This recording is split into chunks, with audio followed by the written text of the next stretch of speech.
Assalamualaikum warahmatullahi wabarakatuh. Alhamdulillah alladzi bini'matihi tatimmus salih. Segala puji bagi Allah Jalla Jalaluh yang karena nikmatnya kebaikan-kebaikan menjadi sempurna. Yang karena rahmatnya niat-niat baik hamba dapat terlaksana. Kita bisa berada di tempat ini, di ruang Zoom.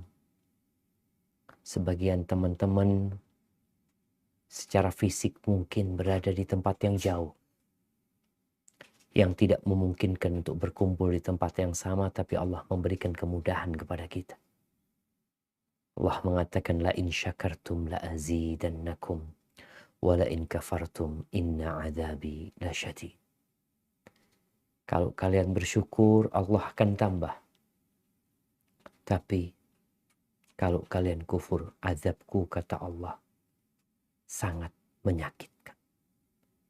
Allahumma salli wa sallim ala Muhammadin wa ala alihi wa ashabihi ajma'in.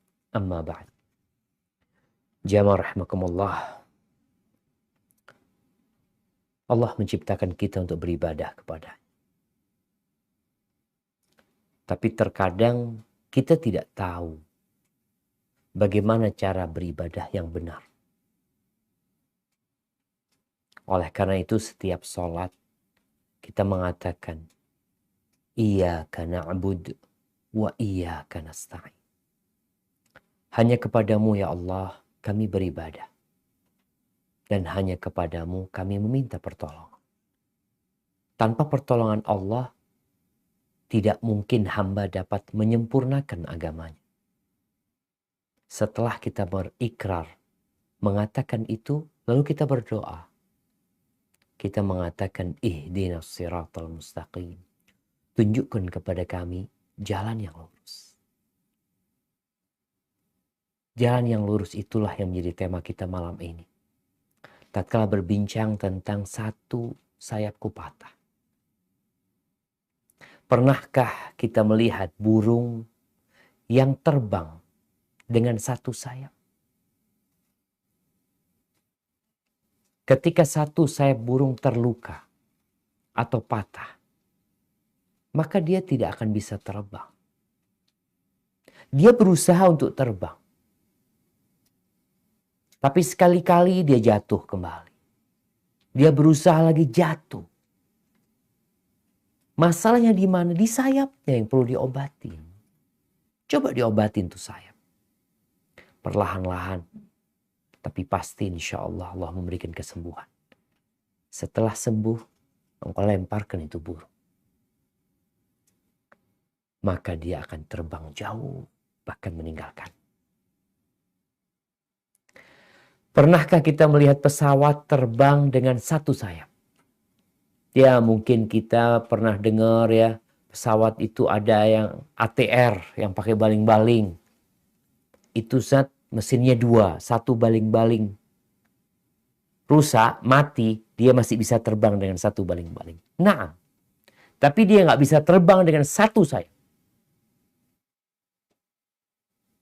Dengan satu baling-baling dia bisa terbang, tapi dengan satu sayap nggak akan bisa terbang. Ada pesawat yang tidak pakai baling-baling, tapi dia tetap pakai sayap. Ada pesawat yang baling-balingnya satu di depan, tapi dia tetap dengan dua sayap. Karena nggak akan bisa terbang. Ahibati fillah, begitulah ibadah kita kepada Allah Azza wa Jalla. Dua sayap itu yang akan membuat kita terbang menuju kepada Allah Azza wa Jalla dalam pengabdian kita. Satu sayap namanya roja. Satu sayap namanya khauf. Satu sayap namanya pengharapan kepada Allah Azza wa Jalla. Yang satu namanya rasa takut kepada Allah Azza wa Jalla. Kepala burung itu cinta. Cinta kepada Allah Azza wa Jalla. Karena tidaklah beriman seorang di antara kalian sampai dia mencintai Allah Azza wa Jalla. dari segala-galanya. Tatkala engkau lebih berat rasa takutmu kepada Allah Azza wa Jalla, engkau gak akan bisa terbang. Mungkin engkau akan tinggal di kamar aja, di masjid aja, gak keluar dari sana karena takut sama Allah Azza wa Jalla. Engkau gak akan bisa melanjutkan kehidupan ini. Bahkan engkau mungkin putus asa karena merasa dosamu banyak sekali. Tapi sebaliknya, kalau yang lebih kuat itu sayap harapannya, Masya Allah, biasanya dia akan bermudah-mudahan berbuat dosa. Dengan senantiasa mengatakan, oh tenang, Allah Maha Pengampun lagi Maha Pengasih. Tenang kau. Allah tuh lebih sayang sama kita daripada orang tua kita. Iya, ucapan-ucapan itu benar. Tapi ingat, engkau tidak akan bisa beribadah dengan baik kecuali dengan dua sayap. Kalau kita melihat di dalam Al-Quranul Karim, di surat Al-Anbiya ayat 90, ini surat cerita tentang para nabi. Allah ceritakan tuh bagaimana nabi-nabi. Cerita Nabi Fulan, Nabi Fulan, Nabi Fulan. Terakhir Allah menyebutkan tentang Nabi Zakaria. Di ayat 90 ini, yang baca Quran udah datang. Apa belum?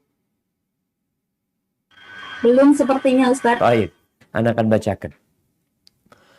A'udzubillahi minasyaitonirrajim. Allah mengatakan fastajabna lahu wa wahabna lahu Yahya wa aslahna lahu zawjah innahum kanu yusari'una fil khairat wa yad'unana raghaban wa rahaba wa kanu lana khashi'in. Yang artinya maka kami kabulkan doanya, yakni doanya Nabi Zakaria, dan kami anugerahkan kepadanya Yahya, dan kami jadikan istrinya dapat mengandung. Sungguh mereka selalu bersegera dalam mengerjakan kebaikan, dan mereka berdoa kepada kami dengan penuh harap dan cemas. Dan mereka orang-orang yang khusyuk kepada kami, tunduk kepada Allah. Yad'unana raghaban wa rahaba. Mereka tuh berdoa, mereka tuh beribadah kepada Allah dengan dua sayap tadi. Ada rasa takut dan rasa harap. Harap-harap cemas. Karena tatkala orang kuat harapannya, tapi lemah rasa takutnya, dia biasanya akan menyepelekan dosa. Tapi itu para nabi, mereka orang berlomba-lomba dalam kebaikan. Kenapa? Karena dua sayapnya sempurna. Rasa takut mereka kepada Allah dan rasa harap. Dan mereka tunduk kepada Allah Azza wa Jalla.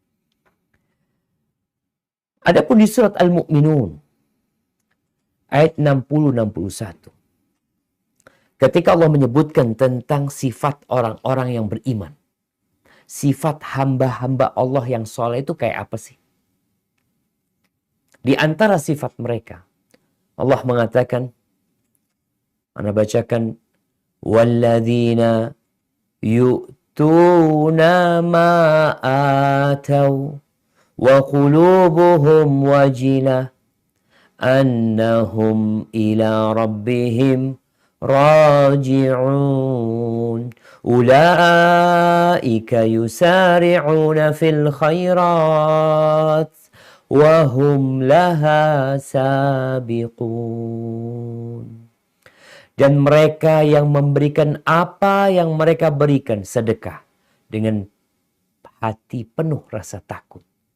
Karena mereka tahu bahwa sesungguhnya mereka akan kembali kepada Tuhannya.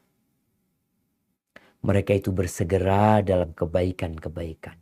Dan merekalah orang-orang yang lebih dahulu memperolehnya. Ketika ayat ini turun, Aisyah bertanya, mereka berbuat lalu takut, cemas. Maka Aisyah bertanya, apakah yang dimaksud dengan ayat ini? adalah orang yang berbuat dosa, yang berzina, yang mencuri, yang minum khamr. Kemudian dia takut diazab sama Allah SWT. Apa kata Nabi alaihi salatu wasallam? La yabnatas Siddiq. Gak kayak gitu, wahai putrinya Siddiq. Walakinnahu rajul yusalli wa yatasaddaq. Tapi yang dimaksud dengan ayat ini adalah orang yang mengerjakan sholat, orang yang bersedekah, dan dia takut tidak diterima amalan. Sehingga rasa takut itu mendorong mereka untuk bersegera berbuat kebaikan. Tidak menunda-nunda. Tapi mereka tetap penuh harapan kepada Allah Azza wa Jalla. Haibati fillah. Oleh karena itu tentang dua sayap ini, ya dalam kehidupan ini, manusia adalah pelaku dosa. Siapa yang tidak berbuat dosa? Kullu bani Adam khata'. Semuanya melakukan dosa. Wa khairul khatta'in at-tawwabu. Dan sebaik-baiknya orang yang berbuat kesalahan adalah yang bertobat kepada Allah SWT. Allah mengingatkan kita agar kita senantiasa berharap dan takut. Di surat Ghafir ayat 1 dan 3. Allah Azza wa Jalla mengatakan, Hamim.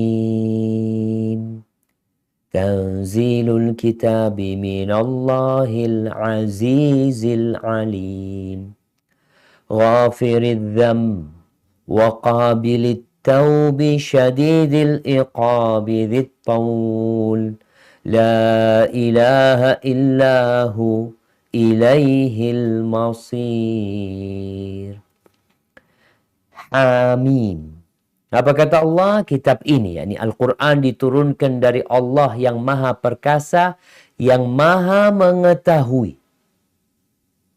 yang mengampuni dosa dan menerima tobat, dan keras hukumannya, yang memiliki karunia. Tidak ada Tuhan selain Dia, hanya kepadanya lah semua makhluk kembali. Subhanallah. Disebutkan tentang kebesaran Allah. Disebutkan tentang ilmu Allah. Disebutkan tentang ampunan Allah. Allah tuh maha pengampun. Allah tuh maha menerima taubat hamba. Tapi Allah, hukumannya, sanksinya, azabnya menakutkan. Tapi Allah itu memiliki karunia. Memiliki kekuasaan. Tiada yang berhak disembah kecuali Dia. Kepadanya kita bakal kembali. Jamaah rahimakumullah, tatkala kita mendengar ayat ini, tumbuh tuh dua sayap kita. Oh, ya ternyata Allah itu maha pengampun Pak Ustadz ya. Menerima tobat hamba. Tapi kita juga takut. Azab Allah pedih loh. Jangan main-main sama Allah SWT. Iya nih. Tatkala berbuat dosa, maka engkau tidak akan putus asa. Tatkala bisikan setan ditambah kemauan nafsu untuk terjerumus ke dalam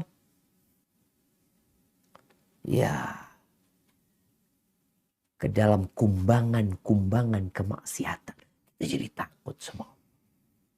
Dan banyak sekali ayat dalam Al-Quran yang menggabungkan antara karunia Allah, rahmat Allah, kasih sayang Allah, agar manusia berharap dan tidak putus asa. Di sisi lain, juga ayat-ayat itu menjelaskan tentang azab Allah Subhanahu wa Ta'ala. Di surat Al-Hijr, ayat 49-50, Allah Azza wa Jalla mengatakan, Nabbi ibadi anni anal ghafurur rahim wa anna azabi huwal azabul alim. Kabarkan kepada hamba-hambaku bahwa akulah yang maha pengampun, maha penyayang. Dan sesungguhnya azabku adalah azab yang sangat pedih. Subhanallah. Nah, tapi rahmat Allah itu meliputin segala sesuatu. Meliputin segala sesuatu. Jadi pedihnya azab Allah, tapi Allah tetap akan memberikan karunia yang besar. Jadi berbuat dosa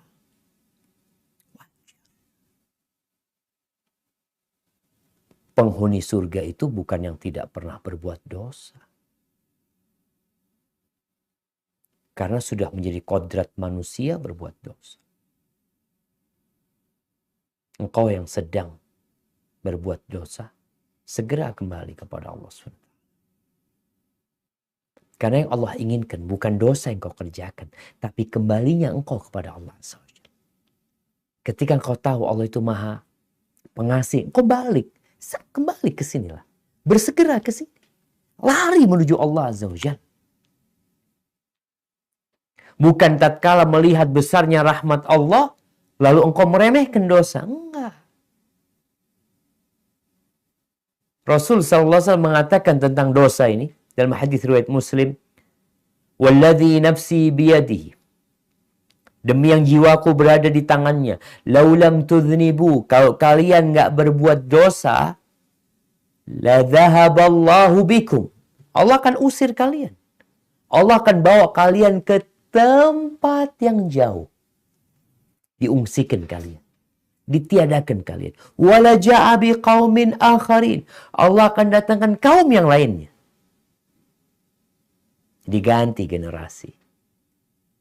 Generasi ini yudhnibun, berbuat dosa. Fayastaghfirun Allah, fayaghfir lahum. Lalu mereka meminta ampun kepada Allah dan Allah mengampuni mereka. Allah ampuni. Hibati fillah, sebanyak apapun dosa, sebanyak apa,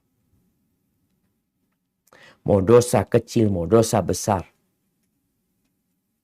Allah masih menerima diri. Di surat Az-Zumar ayat 53. Allah Azza wa Jal, ini ayat yang akan kita baca. Para ulama menyebutkan ini arja ayatin fi kitabillah.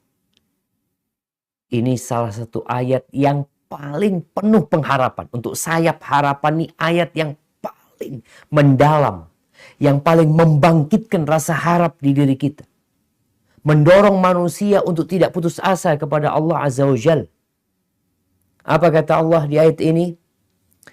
Qul ya ibadiyalladzina asrafu ala anfusihim. La taqnatu min rahmatillah.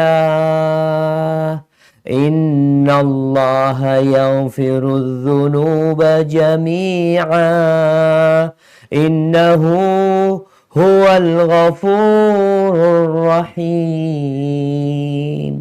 Katakanlah, wahai hamba-hambaku yang melampaui batas terhadap diri mereka sendiri.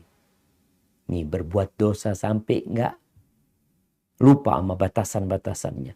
Janganlah kamu berputus asa dari rahmat Allah. Sesungguhnya Allah mengampuni dosa-dosa semuanya. Sungguh dialah yang maha pengampun, maha penyayang. Subhanallah. Semua dosa diampuni. Terus nunggu apa? Ketika baca ayat ini, apa yang terbetik di hati kita? Kembali kepada Allah atau berpaling dari Allah? Yang salah paham akan berpaling dari Allah. Oh, kalau gitu tenang, aku sekarang akan berbuat dosa nih. Kesempatan nih. Ternyata Allah mengampuni semua dosa. Enggak.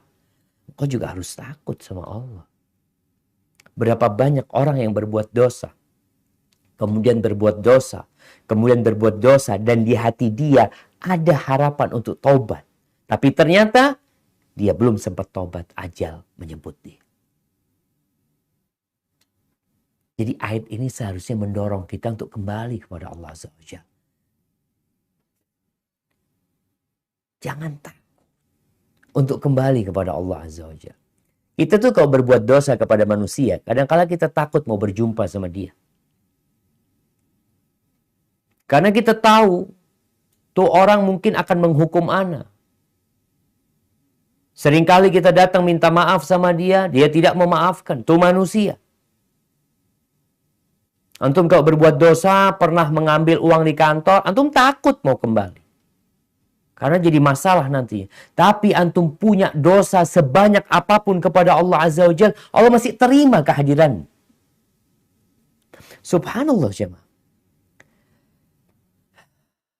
Nih, kalau berkaitan dengan Allah Azza wa Jalla, Abu Dzar radhiyallahu anhu meriwayatkan hadis dari Nabi alaihi salatu wassalam.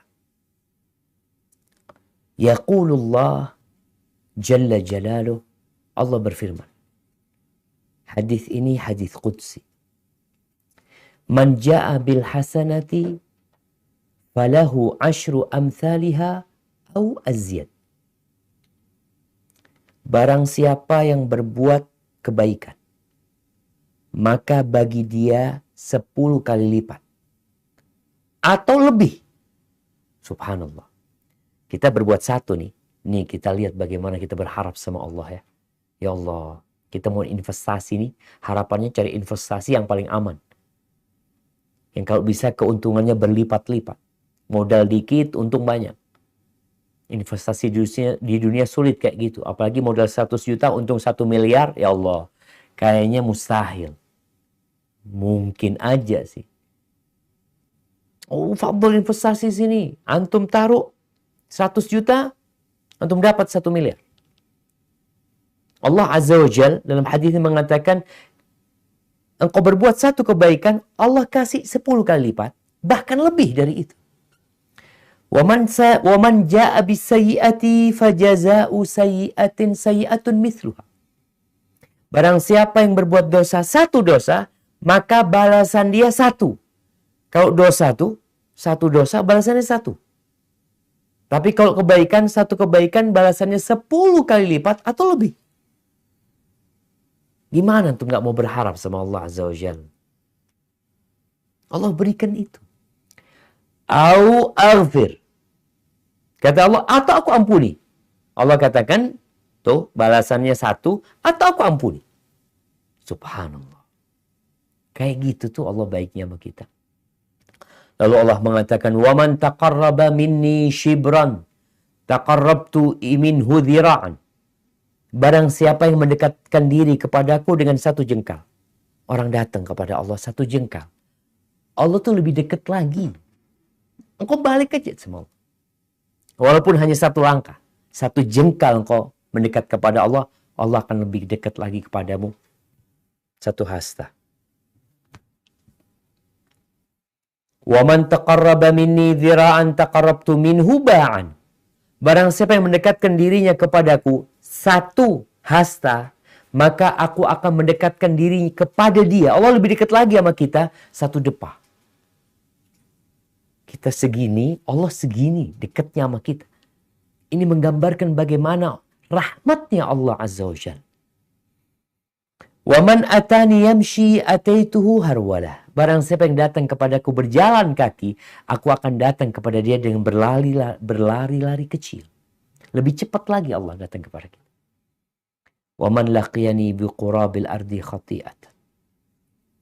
Dan barang siapa yang menjumpai aku dengan hampir sepenuh bumi ini, bayangin. Berapa luas bumi ini, jam? Kalian tahu? Berapa kilometer persegi? Kalau hampir sepenuh bumi ini dosa. La yushriku bi syai'an, tapi dia datang menjumpai aku tanpa melakukan kesyirikan. Laqituhu bimithliha maghfiratan. Aku akan menjumpai dia dengan sepenuh bumi itu ampunan buat dia. Hadis rawahu Muslim. Kau masih nggak mau kembali kepada Allah SWT? Datanglah. Pokoknya kita punya niat. Balik. Walaupun cuma sejengkal. Banyak orang mengatakan, Ustadz, anak belum dapat hidayah, Ustadz. Ustadz masih berat, Ustadz. Ustadz macam-macam. Engkau yang penting datang aja. Paling enggak arahnya. Kita ini kalau ke arah maksiat sana, kita mengarah ke Allah. Berangkatlah menuju Allah. Pokoknya ngarah ke sana. 1 langkah nggak apa-apa. 1000 kilometer dimulai dengan 1 langkah. Tapi kalau antum mengarah ke sana gimana antum mau nyampe? Yang penting arahnya benar. Subhanallah jemaah. Nih, ada hadis lagi, hadis qudsi yang diriwayatkan Imam Bukhari dan Muslim. Bagaimana Nabi alaihissalatu wassalam menceritakan tentang firman Allah Azza wa Jal. Allah mengatakan, "Adznaba 'abdun dzamban." Ada seorang hamba yang berbuat dosa. Faqala Allahumma ighfirli dzambi. Lalu dia berkata, berdoa memohon kepada Allah, Allahumma ighfirli dzambi, ya Allah ampuni dosaku. Dia berbuat dosa, lalu dia memohon ampun kepada Allah SWT. Faqala Allah tabaraka wa ta'ala, maka Allah berkata, adznaba 'abdi dzamban fa'alima annahu lahu rabban yaghfiru dzamba wa ya'khudhu bidzambi. Hambaku berbuat dosa dan dia tahu dia memiliki Tuhan yang mengampuni dosa dan memberikan hukuman kepada dosa. Tahu. Jadi itu penting buat kita. Ketika berbuat dosa balik. Minta ampun sama Allah SWT. Udah nih tobat nih hamba. Tsumma 'ada fa'adznab. Lalu dia berbuat dosa lagi. Kembali berbuat dosa, sama dosanya, atau dosa yang lain. Faqala ay rabbi ighfirli dzambi. Dia kembali berkata, wahai Rabbku, ampuni dosa-dosaku. Faqala Allah tabaraka wa ta'ala adznaba 'abdi dzamban. Hambaku berbuat dosa lagi. Dan dia tahu dia punya Tuhan yang mengampuni dosa dan memberikan hukuman kepada perbuatan dosa. Itu yang menyebabkan dia tobat. Tsumma 'ad. Lalu ketiga kali dia berbuat dosa lagi. Kembali dia kepada Allah mengatakan, ay rabbi ighfirli dzambi. Wahai Rabbku, ampuni buat aku dosaku. Faqala tabaraka wa ta'ala, kata Nabi SAW, Allah berfirman, adznaba 'abdi dzamban fa'alima anna lahu rabban yaghfiru dzamba wa ya'khudhu bidzambi.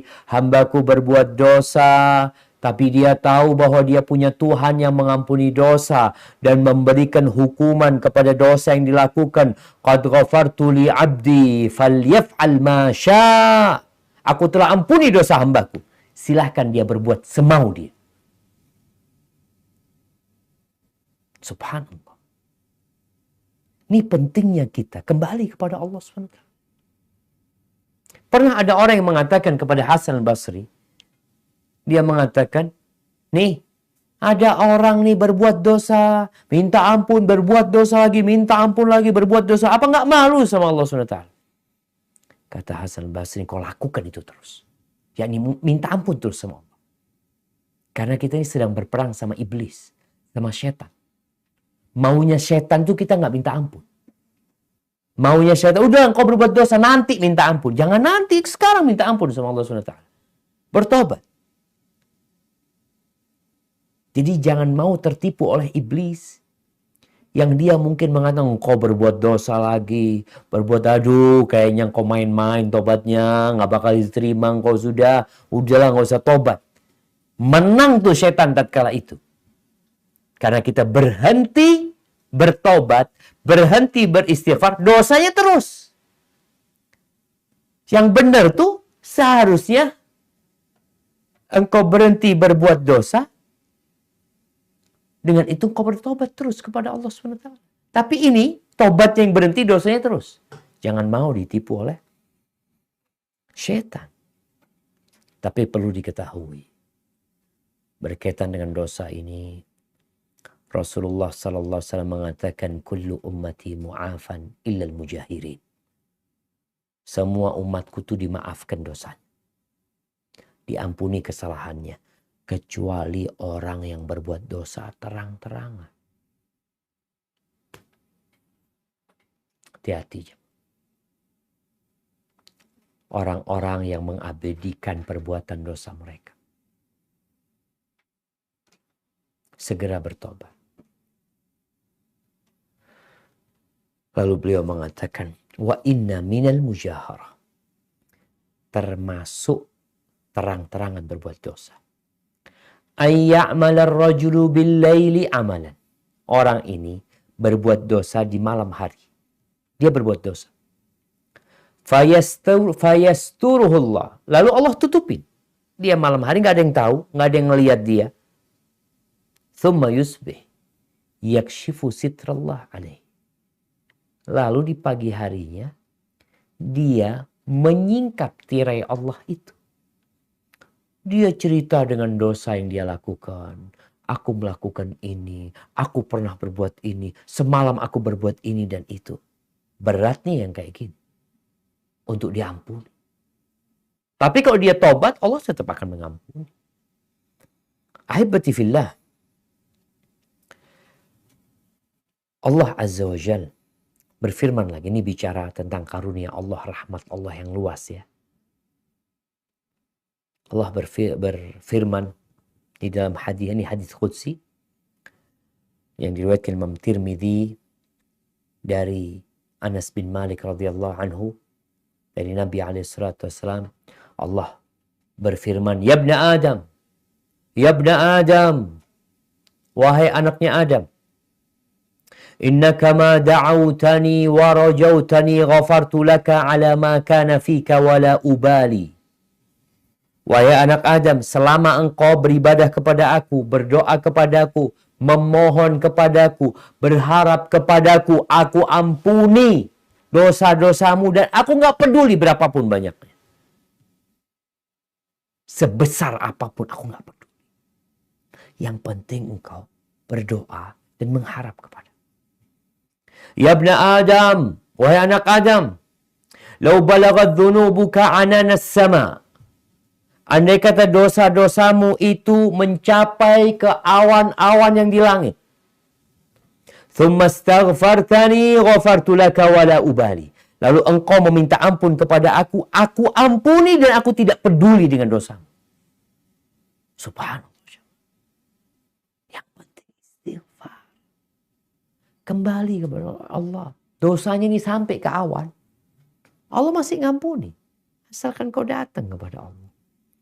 Ya ibna Adam, lau ataitani biqurabil ardi khataya. Wahai anak Adam, kalau engkau datang menjumpai aku dengan hampir sepenuh bumi ini kesalahan, dosa-dosa, thumma laqitani la tusyriku bi syai'an la ataituka biqurabiha maghfiratan. Kemudian engkau datang menjumpai aku, karena semua akan kembali kepada Allah Azza wa Jalla.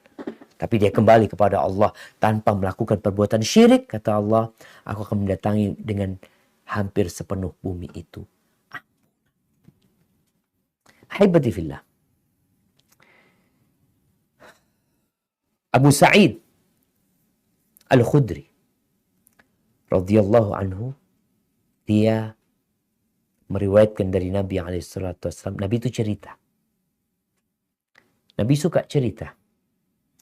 Quran pun sepertiganya isinya cerita. Orang tuh biasanya terbuai mengikuti cerita. Tapi jangan lupa, tatkala mendengarkan cerita-cerita, diambil pesan-pesan yang ada dalam cerita tersebut. Sehingga cerita itu bukan untuk menemani tidur kita. Tapi ada pesan indah di sana. Apa cerita Nabi SAW? Kana fiman kana qablakum rajul. Dulu tuh ada satu orang dari umat sebelum kalian. Yang orang ini qatala tis'atan wa tis'ina nafsan. Orang ini telah membunuh 99 orang. Bayang. Sedangkan kita tahu bunuh satu orang. Kata Allah Azza wa Jalla, "Wa man yaqtul mu'minan muta'ammidan fajaza'uhu jahannam khalidan fiha wa ghadiballahu alaihi wa la'anahu wa 'adda lahu 'adzaban 'azim." Barang siapa yang membunuh satu orang beriman dengan sengaja, balasan dia neraka jahanam. kekal di dalamnya. Allah murka sama dia. Allah mengutuk dia. Dan bagi dia azab yang besar buat dia. Satu. Ini orang bunuh 99. Haibati fillah. Jangan meremehkan pembunuhan. Kita lihat di negeri kita nih. Berita pembunuhan. Na'udzubillah min dzalik. Tiap hari. Siapapun engkau harus tahu bahwa saya membunuh itu sebuah dosa yang sangat besar. Kadangkala ada orang yang mengatakan, sudah berangkat kau bunuh dia. Ada pembunuh bayaran. Kasih duit. Aku yang nanggung dosanya. Nggak bakalan. Jangan mau dibodoh-bodohin. Nggak ada orang bisa nanggung dosa orang lain. Lalu yang membunuh aman nggak? Udah ditanggung sama bos. Kembali kepada cerita ini. Ini orang membunuh 99. Fasa'ala an a'lami ahlil ard. Lalu dia tanya. Mana orang yang paling pintar? Orang paling alim, paling berilmu. Fadulla ala rahibin fa'atahu.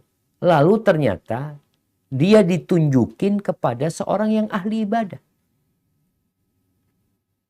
Bukan orang berilmu.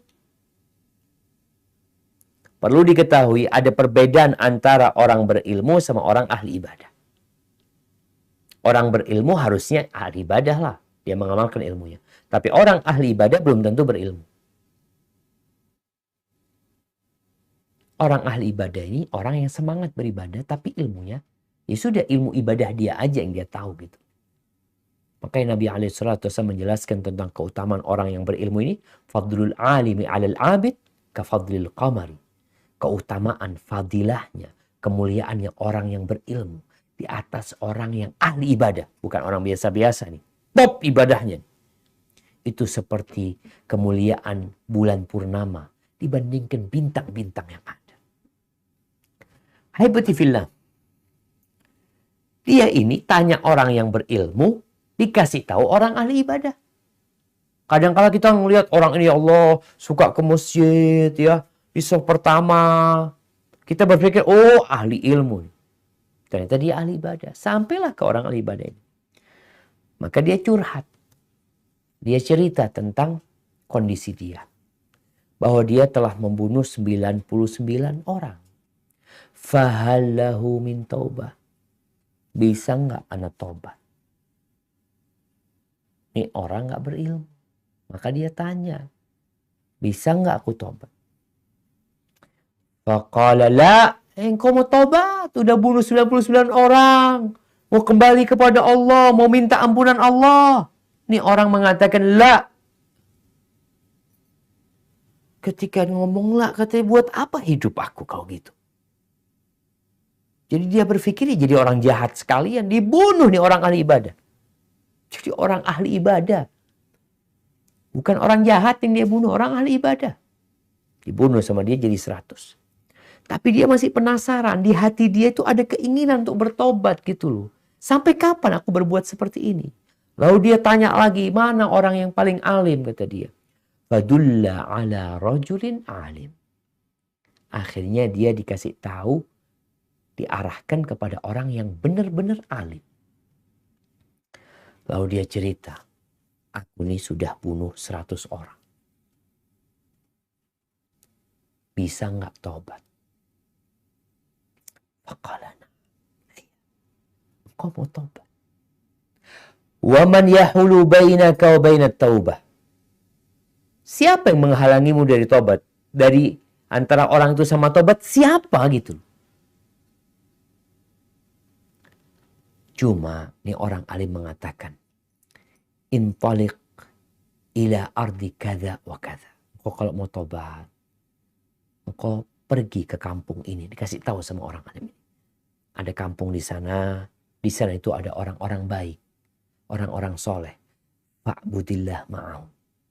Engkau beribadah di kampung itu. Jadi orang tuh mau hijrah. Mau bertobat. Kadangkala konsekuensinya harus meninggalkan kawan-kawan dia, meninggalkan kampung dia, meninggalkan pekerjaan dia. Ini orang disuruh meninggalkan kampungnya. Dikatakan kalau engkau berangkat ke kampung ini, di sana ada orang-orang yang soleh, orang-orang baik yang beribadah kepada Allah. Fa'budillah ma'ahu. Beribadahlah kepada Allah bersama mereka. Dan orang yang hijrah juga butuh pendampingan. Jangan ditinggal sendirian. Maka dikasih arahan sama orang alim ini, berangkat ke kampung sana, berkumpul sama orang-orang soleh, insya Allah jadi soleh tuh. Wala tarji ila ardi. Jangan balik engkau ke kampungmu. Fa innaha ardusu. Kampungmu itu kampung jahat. Buktinya nih orang bertahan di kampung itu sampai membunuh 99 orang.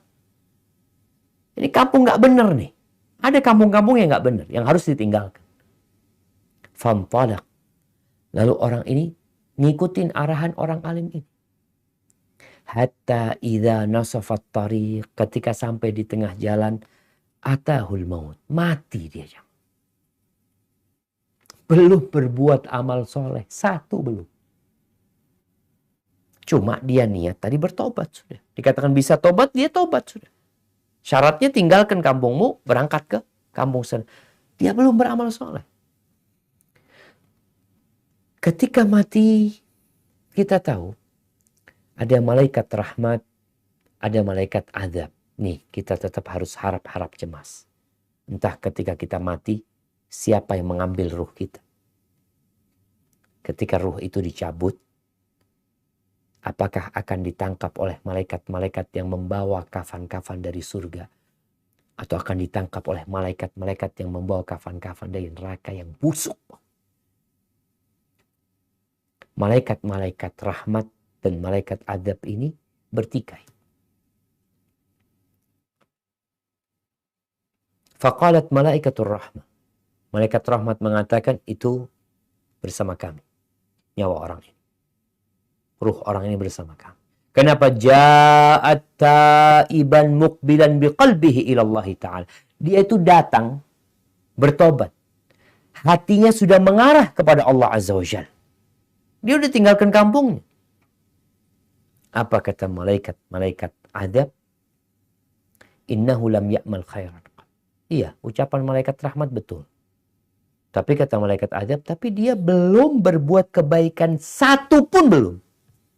Belum. Fa'atahum malakun fi surati adami. Lalu datang kepada mereka seorang malaikat dalam rupa manusia. Faja'aluhu bainahum ay hakaman. Lalu dijadikan orang ini sebagai penengah di antara mereka. Kata orang ini, faqisu ma bainal ardain. Ya udah, dari tempat matinya dia, coba diukur jaraknya. Dia itu lebih dekat ke kampung jahat kampungnya dia, atau ke kampung tempat orang soleh. Kemana dia lebih dekat, maka jadi miliknya. Lalu diukur. Mereka dapatin orang ini, disebutkan memang dia datang. Orang ini berangkat dengan dadanya sehingga dia jatuh ke arah yang lebih dekat. Dekatnya hanya sedikit sekali. Perbedaannya itu hanya sedikit sekali. Tapi dia lebih dekat ke kampung orang-orang soleh. Maka malaikat-malaikat rahmatlah yang mengambil ruh dia. Hadis ini diriwayatkan Imam Bukhari dan Muslim. Oleh karena itu, jangan pernah berputus asa dari rahmat Allah Azza wa Jalla. Tapi jangan juga meremehkan perbuatan dosa. Allah seringkali menyebutkan tentang surga, tapi Allah juga menceritakan tentang hada wallahu alam bissawab. Itu yang bisa Anda sampaikan pada kesempatan kali ini. Kurang lebihnya mohon maaf. Mungkin kita masuk ke sesi tanya jawab. Yang mana persilahkan. Masya Allah, Masya Allah. Jazakallah khair Ustadz atas sharing ilmunya. Dan sekarang kita bisa mulai dengan pertanyaan-pertanyaan dari jamaah. Dan Masya Allah Ustadz, pertanyaannya masuk banyak sekali. Insya Allah saya akan membacakannya. Dan akhwan terpaksa beberapa harus diedit tanpa mengubah makna. Karena banyak yang panjang ini Ustadz pertanyaannya. Dan pertanyaan yang sama akan kami batasi semata-mata untuk memberikan kesempatan kepada yang lain agar mendapatkan pencerahan yang sama dari Ustadz. Baiklah, saya bacakan yang pertama. Nah.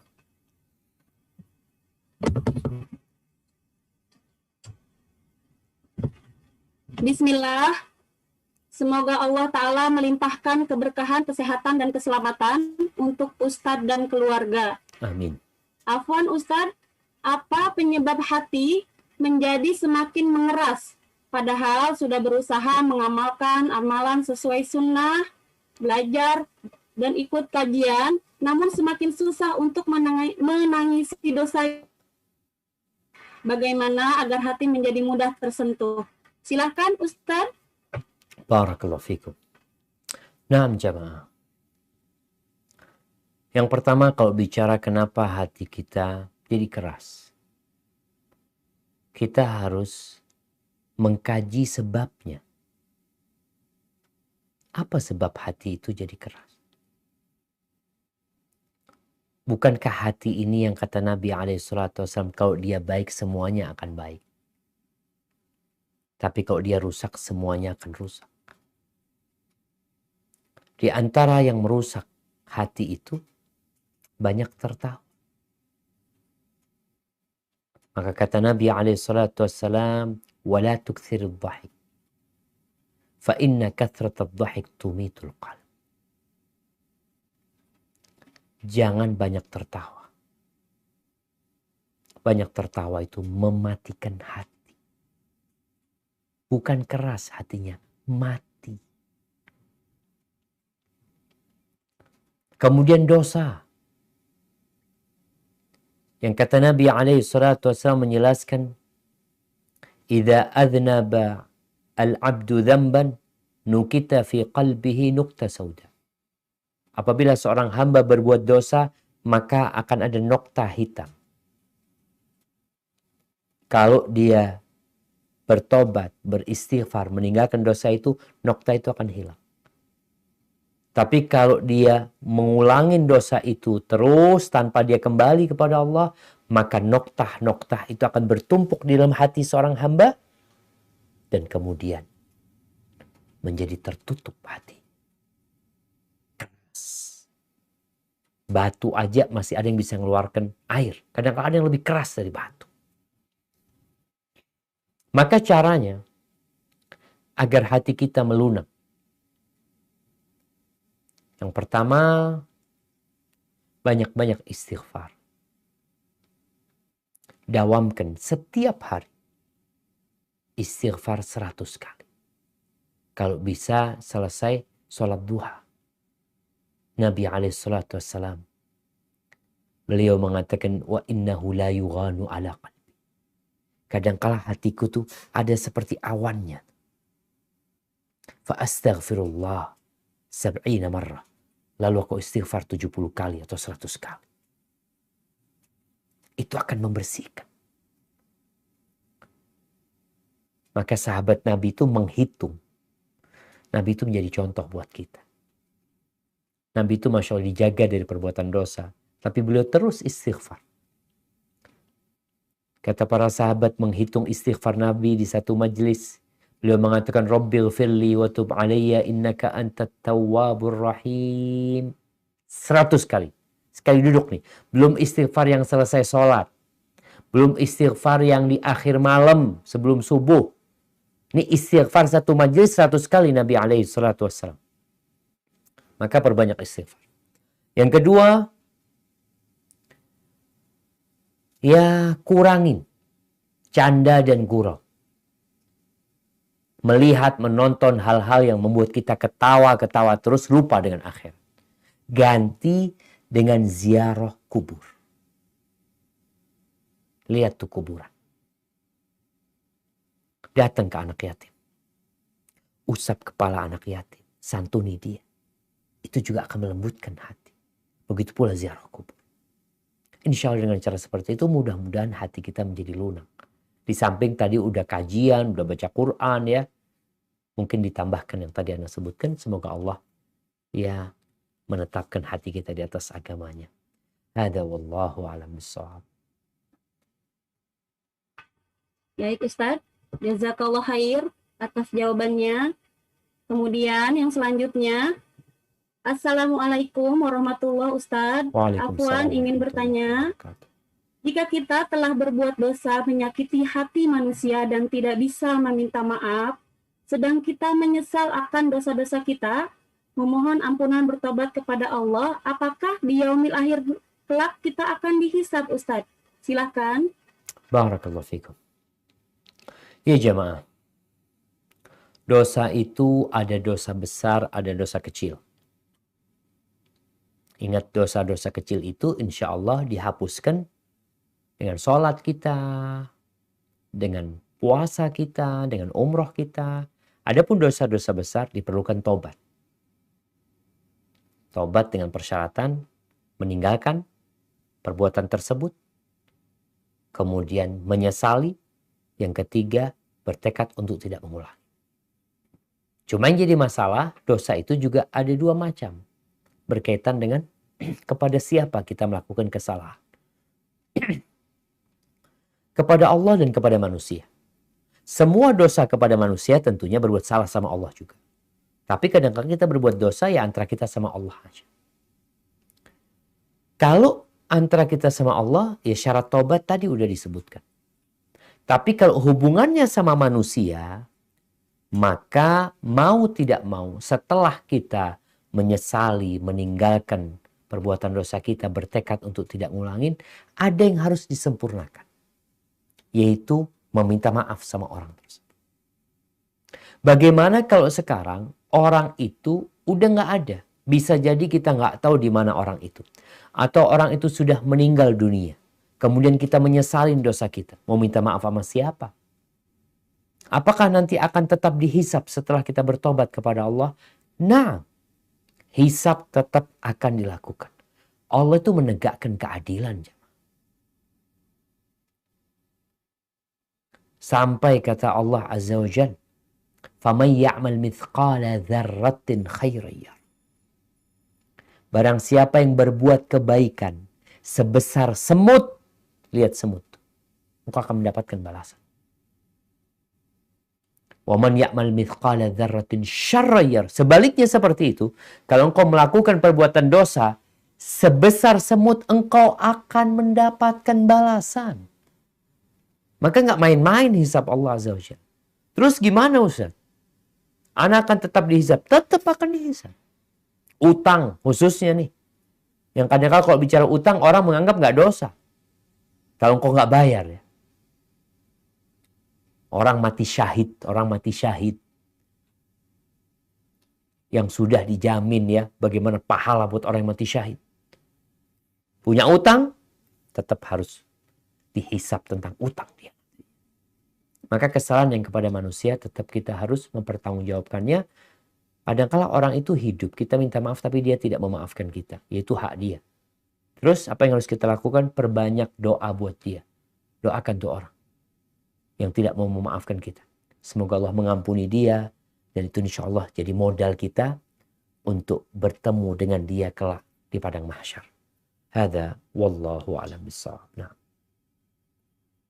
Baik Ustadz, jazakallah khair atas jawabannya.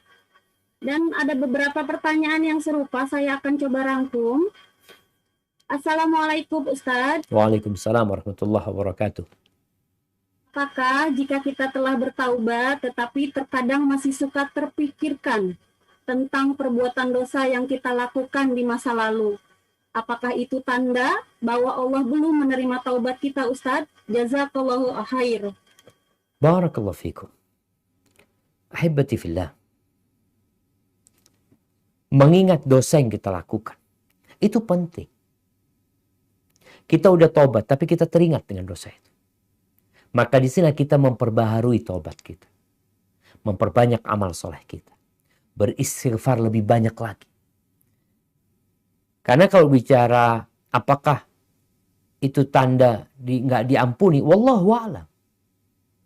Karena dalam beribadah kepada Allah, dua sayap itu tetap harus ada.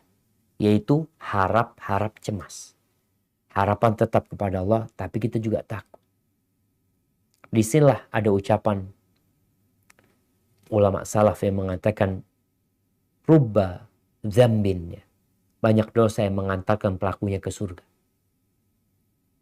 tapi juga banyak ketaatan yang mengantarkan pelakunya ke neraka. Kok bisa seperti itu? Ini orang yang berbuat dosa. Dia merasa dihantui dengan dosa dia. Ada rasa takut di diri dia dengan dosa yang dia kerjakan. Dia tahu itu dosa besar. Dia tahu Allah murka. Maka dia terus kembali kepada Allah. Terus istighfar kepada dia. Ingat lagi, dia istighfar lagi. Dia meneteskan air matanya. Maka dengan dosa yang dia lakukan, insya Allah dia masuk ke surga Allah. Karena perasaan takut tadi yang akhirnya membuat dia terus beristighfar dan memperbanyak amal soleh. Dan sebaliknya, ada orang yang melakukan ketaatan, orang soleh, orang baik. Tapi dia ujub dengan ketaatannya, dengan kebaikannya. Sok suci dia. Ketika melihat orang, aduh ini orang-orang kayaknya masuk neraka. Alhamdulillah terjaga dari dosa. Ujub ini pun dosa besar. Yang dapat mengantarkan dia ke neraka. Jadi mengingat dosa masa lalu itu penting. Agar kita bertobat kepada Allah SWT. Soalnya kalau kita lupa, Allah tuh ingat. Dan bisa jadi tadi mungkin kurang sempurna tobat kita. Tambahin lagi istighfar. Mungkin kita juga mengingat ada kesalahan yang sama orang ya. Atau ada dosa-dosa lain yang kita belum tobat. Jadi tobat itu ada yang umum dari semua dosa besar kita. Ada tobat yang dari sebuah perbuatan aja gitu. Kadang-kadang orang bertobat dari satu dosa tapi yang lainnya dia mesti ngerjain. Karena syarat tobat itu kan meninggalkan. Sedangkan yang satu ini dia udah tinggalin. Tapi yang ini dia masih kerjain. Berarti dia belum tobat untuk yang ini. Jadi hendaklah kita bertobat kepada Allah dengan taubatan nasuha. Hada wallahu a'lam bissawab. Baik Ustadz, jazakallah khair atas jawabannya. Ini banyak pertanyaan yang panjang-panjang. Saya akan bacakan yang serupa-serupa ya. Bismillah. Assalamualaikum Ustadz. Waalaikumsalam warahmatullahi wabarakatuh. Barakallahu fiik. Afwan, izin bertanya. Ini ada beberapa pertanyaan saya coba rangkum. Mudah-mudahan mewakili pertanyaan yang serupa. Jika banyak ujian bertubi dan kita merasa tidak mampu berikhtiar menyelesaikan satu-satu, apakah cukup kita fokus hanya memperbaiki diri dan berserah diri?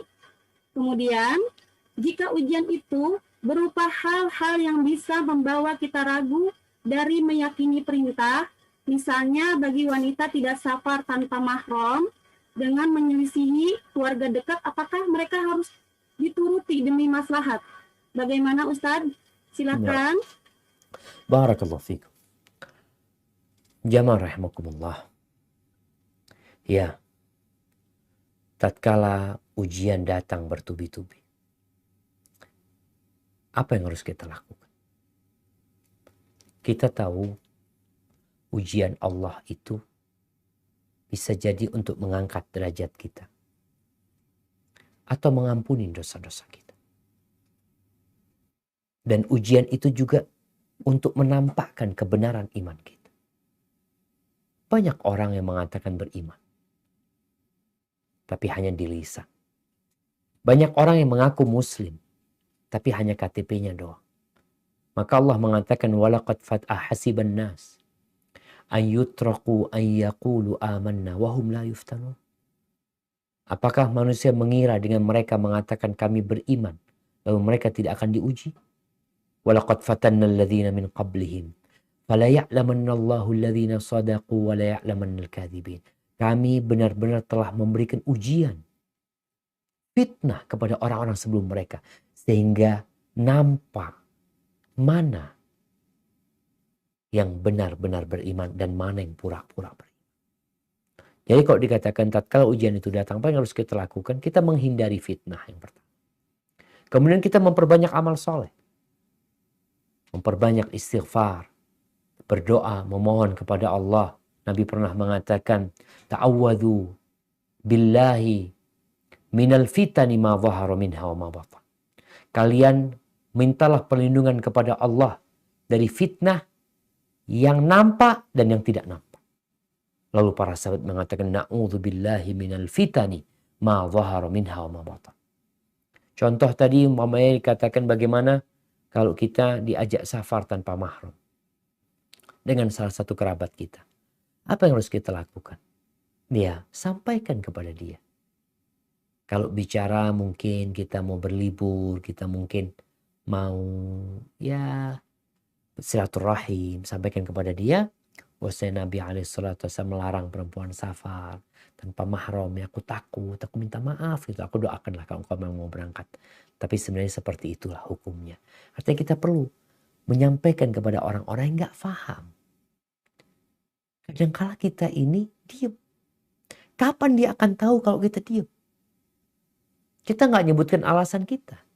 Sebutkan alasan kita dengan santun, sambil disampaikan kepada dia hikmah dari itu ya untuk menjaga wanita ya. Islam itu sangat menghormati para wanita. Mungkin seperti itu. Hada wallahu a'lam bishawab. Baik Ustadz, jazakallah khair atas jawabannya. Sebelum pertanyaan selanjutnya Ustadz, banyak chat yang masuk. Mohon doanya Ustadz untuk teman-teman saudara-saudara kita yang saat ini sedang sakit, dirawat di rumah sakit maupun isolasi mandiri di rumah Ustadz, terkait dengan terpapar COVID-19 ini Ustadz.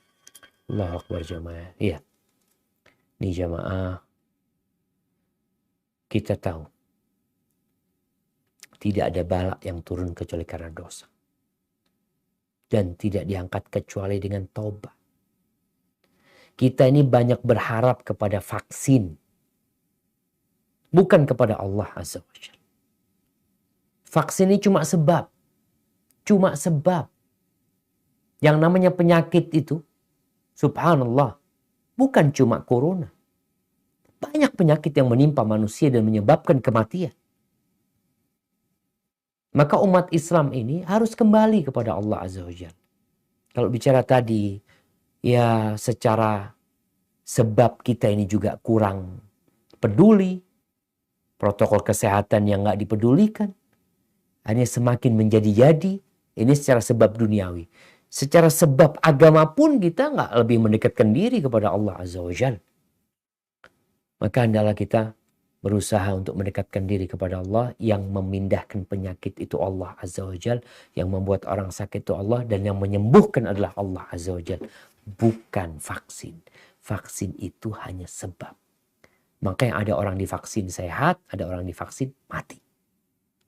Maka kita berdoa memohon kepada Allah Azza wa Jalla. Allahumma shfi mardana wa mardal muslimin.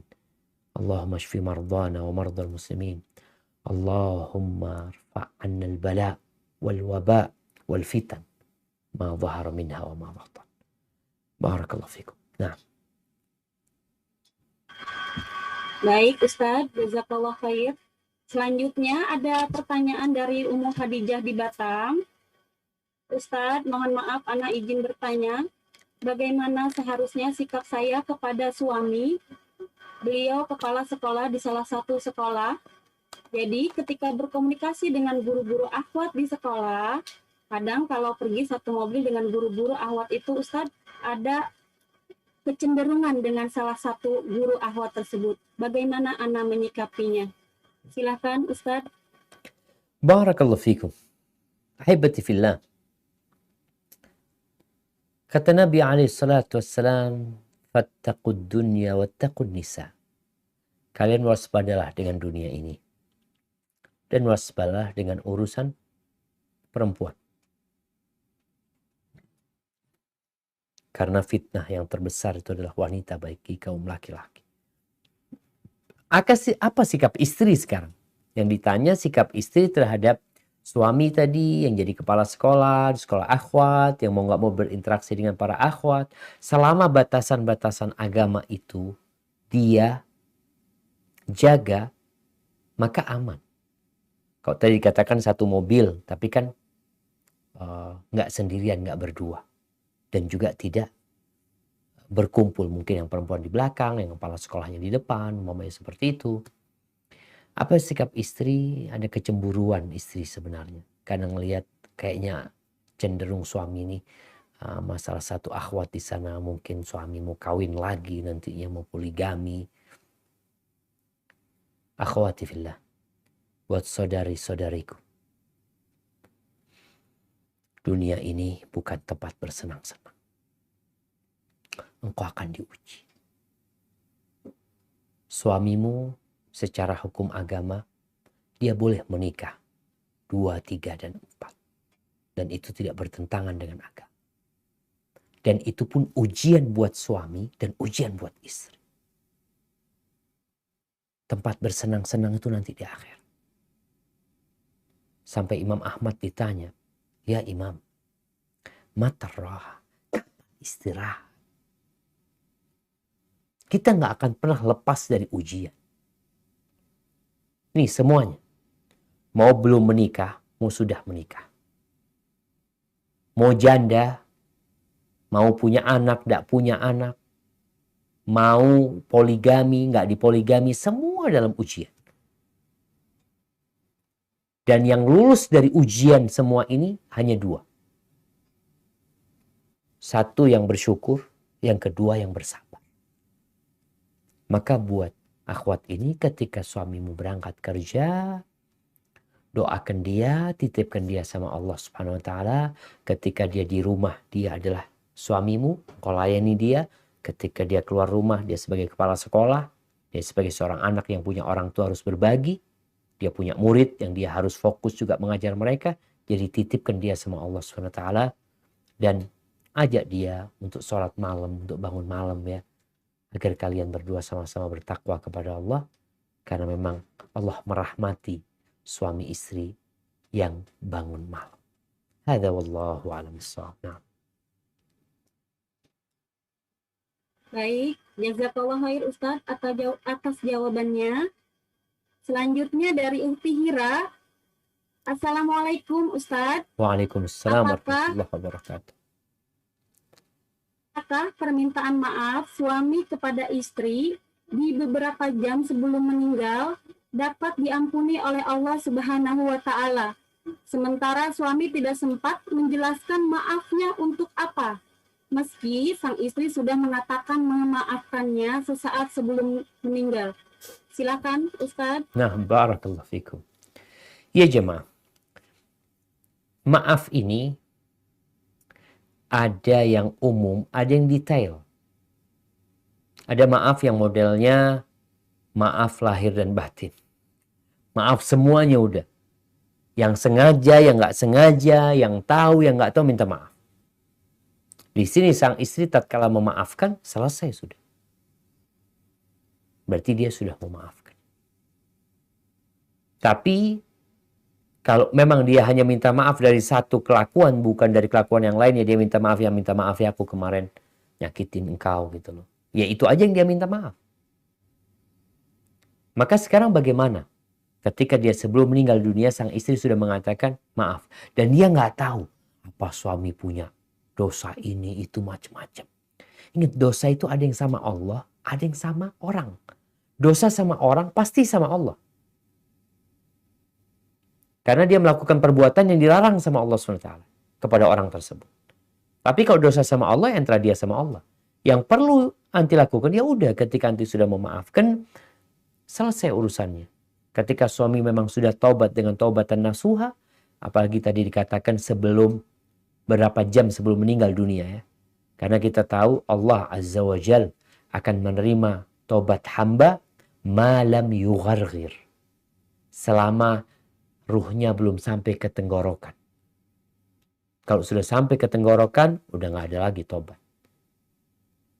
Tapi selama belum sampai ke tenggorokan, insya Allah, yang tadi istri juga memaafkan, semoga itu jadi amal kebajikan istri. Dan buat orang-orang yang dimintai maaf, engkau jangan berpikir bahwasanya dengan engkau memaafkan, selesai urusannya sama dia.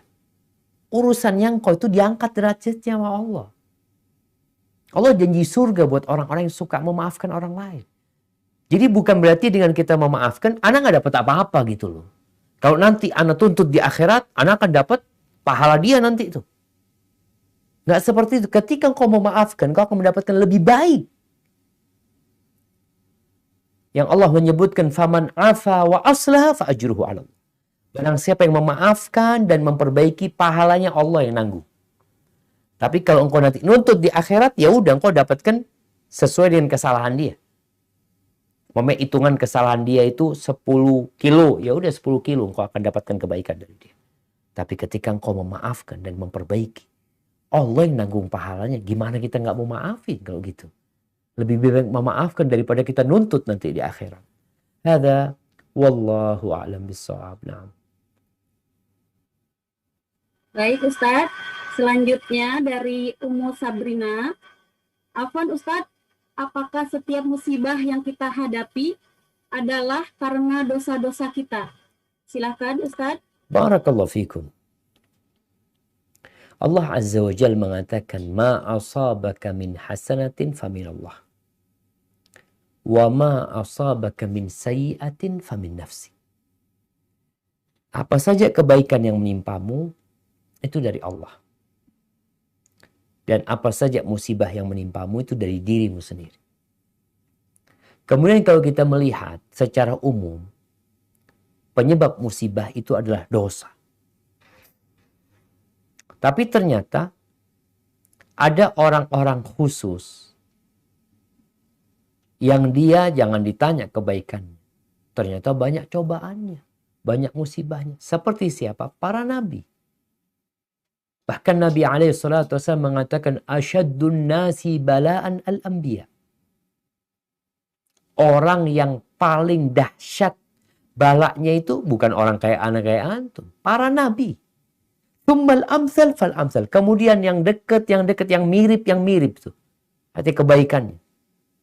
Orang itu akan dikasih ujian sesuai dengan kadar keimanannya. Nah, kalau sekarang bicara musibah, tadi musibah secara umum adalah karena dosa. Tapi kalau orang itu orang soleh, orang itu orang baik, seperti para nabi, maka untuk mengangkat derajat dia. Dan kita tatkala mendapatkan musibah, itu sebenarnya mendorong kita untuk kembali kepada Allah. Para nabi itu, tatkala mereka mendapatkan musibah, mereka semakin dekat sama Allah SWT. Sehingga mereka semakin tinggi derajat. Kita nih, hendaklah ngukur diri kita, nggak usah ngurusin orang. Ketika orang itu sakit, tuh kayaknya punya dosa. Apa urusanmu? Ketika engkau sakit, engkau baru mengatakan, dosa-dosa. Ketika orang sakit, ya Allah, mungkin Allah mau mengangkat derajat dia. Jangan sampai mengatakan, oh mungkin punya dosa tersembunyi dia ya. Selama ini kita nggak tahu. Itu lihat, kasih penyakit parah tuh. Subhanallah. Bukankah Nabi mengatakan, idza ahabballahu abdan ibtala. Kalau Allah cinta kepada hamba, Allah akan kasih bala buat dia. Baik itu karena dosa, itu tanda cinta Allah, Allah kasih bala. Karena bala itu akan menghapuskan dosa dia, mengangkat derajat dia. Bukankah nanti di akhirat itu, ketika orang-orang yang hidupnya selamat dari bala, jauh dari musibah, melihat orang-orang yang hidup di dunia susah, sengsara hidup mereka, penuh dengan cobaan dan ujian. Kata Nabi SAW, yawaddu ahlul afiyati yaumal qiyamah anna juludahum quridat bil maqarid lima yarawna min thawabi ahlil bala. Nanti pada hari kiamat, orang-orang yang hidupnya nyaman itu ingin kulit mereka dipotong-potong dengan gunting dari besi. Karena mereka melihat pahala yang Allah berikan kepada orang-orang yang susah hidupnya. Allah itu maha adil, jemaah. Hadza wallahu a'lam bissawab. Baik Ustadz, jazakallah khair atas jawabannya. Kemudian dari Bapak Ahmad Renar, Assalamualaikum warahmatullahi wabarakatuh Ustadz. Waalaikumsalam warahmatullahi wabarakatuh. Nah. Izin bertanya, saya beberapa hari yang lalu melihat video orang non-muslim yang mengkritik Islam dengan niat untuk membenarkan orang tersebut. Tetapi orang non-muslim tersebut mengeluarkan argumen-argumen yang menimbulkan rasa keraguan di hati saya. Sebenarnya saya tidak ingin ragu Ustadz, tetapi saya tidak bisa mengabaikan keraguan tersebut. Mohon Ustadz pencerahannya serta bantuannya agar hati saya ini bisa yakin kepada Allah tanpa keraguan sedikit pun. Terima kasih Ustadz. Wassalamualaikum warahmatullahi wabarakatuh. Silakan. Waalaikumsalam warahmatullahi wabarakatuh. Nah, jamaah rahimakumullah. Itu yang namanya syubhat. Kenapa kita nggak boleh mendengarkan hal-hal yang akan mempengaruhi hati kita. Kalau kita mendengarkan keburukan, yang jelas keburukan, kita mungkin tahu keburukan. Tapi kalau keburukan itu dibungkus dengan dalil-dalil dan argumen-argumen yang kita nggak punya ilmu, kita kemakan. Oleh karena itu, kita diperintahkan untuk berhati-hati menjaga hati kita. Ketika Rasulullah SAW melihat Umar bin Khattab radhiyallahu anhu pegang Taurat, membaca Taurat, marah Nabi SAW. Amutahawwikuna fiha ya ibn al-Khattab. Apa engkau cari apa lagi di sana gitu? Aku telah mendatangkan ajaran ini putih bersih. Kalau Musa hidup, dia nggak akan bisa kecuali mengikuti aku. Maka hati-hati membaca artikel, mendengarkan ceramah. Jangan sampai kita sembarangan. Oh, ana mau tahu, ana gimana sih pendapat mereka, gimana sih hujah mereka. Kita ilmu benar belum lengkap, tambah lagi ilmu yang salah. Yang akhirnya kita jadi ragu tadi. Maka nasihat ana, bacalah a'udzubillahi minasyaitonirrajim. Ucapkan la ilaha illallah. Kemudian belajar agama. Tinggalkan. Tadi kalau bicara nggak bisa mengabaikan hal itu, ya sudah. Kalau engkau nggak bisa mengabaikan hal itu karena sudah masuk ke dadamu, catat datang ke Ustaz. Ini jawabannya gimana Ustaz? Karena memang ahlul kitab itu mereka memiliki kitab.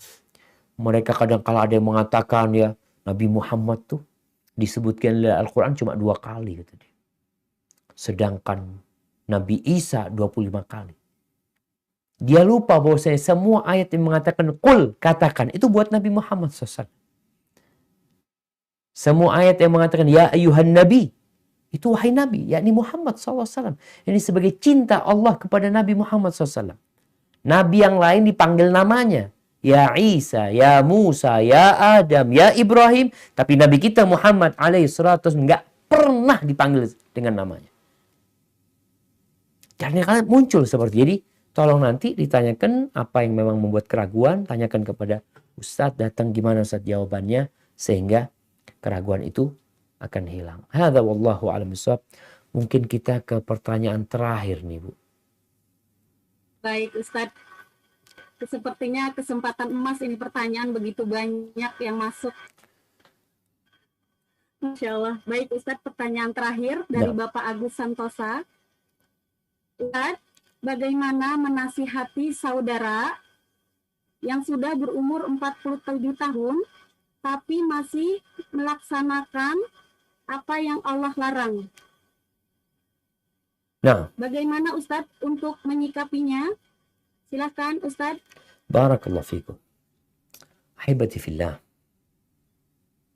Allah Azza wa Jalla mengatakan wa tawasaw bil haqq wa tawasaw bis sabr.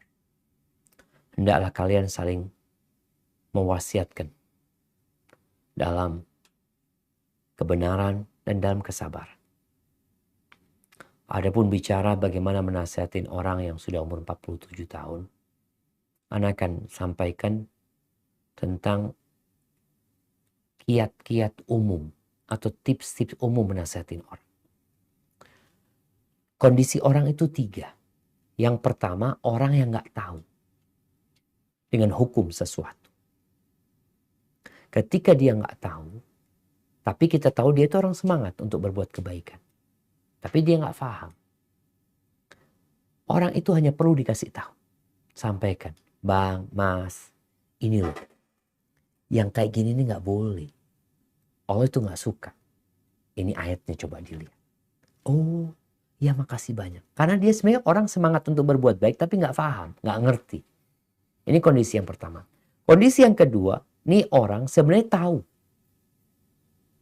Sama hukum tahu, ngerti dia. Tapi semangat dia ya sedang lemah. Iman dia sedang turun. Baik karena faktor kawan-kawannya, faktor lingkungannya, atau memang nggak ada yang nyemangatin dia nggak pernah datang kajian. Sehingga iman itu yang sudah mulai lemah, turun, sampai akhirnya dia terjebak dalam perbuatan dosa. Kadang-kala bertahun-tahun, tadi dikatakan 47 tahun. Dari umur berapa dia melakukan dosa itu? Berapa banyak kita melihat orang-orang melakukan dosa riba sampai tua renta. Maka di sini, ketika orang ini belum tahu hukum, kita kasih tahu hukum. Ketika dia tahu hukum, tinggal bagaimana menyemangatin dia. Kadang-kadang kan dia takut, anak takut kalau keluar nanti di mana, makan di mana, kerja di mana. Di sini kita berusaha untuk memberikan semangat kepada dia. Kita ceritakan kepada dia tentang perjuangan para sahabat yang hijrah, meninggalkan keluarganya, rumahnya, negerinya, pulang nggak punya, berangkat ke Madinah nggak punya apa-apa, tidur di masjid. Maka di sini kita perlu nyemangatin dia. Kondisi yang ketiga nih orang, ya apa ya? Dia bandel, dia bantah, kasih nasihat bantah. Apa yang harus kita lakukan? Ya kita harus berdialog sama dia. Jadi kalau yang pertama cukup dikasih tahu, kalau yang kedua itu perlu dimotivasi, kasih cerita macam-macam. Kalau kondisi yang ketiga yang bantah, ini perlu dialog. Karena dia mungkin punya ilmu, dia punya pandangan. Kalau bicara riba, enggak, kata Ustaz, karena enggak apa-apa, ini itu. Nah di sini antum perlu punya ilmu lagi untuk dialog sama dia. Cari waktu yang tepat, kemudian tempat yang tepat, dan akhlak yang baik dalam berdialog. Hadza wallahu alam bisawab. Itu yang bisa Anda sampaikan pada kesempatan kali ini jamaah. Mohon maaf kalau tadi dikatakan banyak pertanyaan yang mungkin belum terjawab ya, karena waktu yang terbatas. Kurang lebihnya Anda mohon maaf apabila benar yang Anda sampaikan itu dari Allah Jalla Jalaluh. Kalau ada yang salah dan kurang berkenan, itu dari diri Anda pribadi. Allah dan Rasulnya terbebaskan dari kesalahan itu. Subhanakallahumma wa bihamdika asyhadu an la ilaha illa anta astaghfiruka wa atubu ilaik.